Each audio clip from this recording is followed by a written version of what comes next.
حضرت علی سے پیار کرنے والوں کے لیے الگ عنوان مولا علی نے کھول کے فرمایا شعبان کی 15ویں رات کو رات عبادت کرنا اور سویرے روزہ رکھنا. کیا انداز ہے مولا علی شیر خدا حدیث روایت کرتے. رنگ کیا ہے؟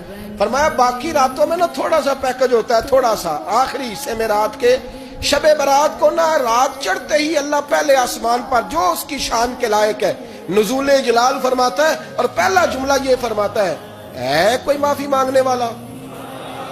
اللہ کرے آپ کو سمجھ آئے. یعنی معافی دینے والا کہہ رہا ہے چلو آؤ ادھر آؤ ذرا معافی مانگو, میں معاف کرنے آیا ہوں. مانگو معافی. ہے کوئی معافی مانگنے والا؟ معاف کر دیں گے. تو میرے رسول پاک علیہ السلام نے ہمیں یہ میسج دیا, پیغام دیا, فرمایا اس رات جو اولاد مانگے گا رب اسے بھی عطا فرمائے گا. اس رات جو اللہ سے بخشش مانگے گا اللہ اسے بھی دے گا. اس رات جو رب کریم سے عزت مانگے گا اللہ اسے بھی عطا کرے گا. شارحین نے لکھا اس رات جو رب سے پردہ پوشی مانگے گا اللہ اسے پردہ پوشی بھی عطا کرے گا. جو جنت کا سوالی ہوگا رب اپنے فضل سے عطا فرمائے گا. کوشش فرمائے.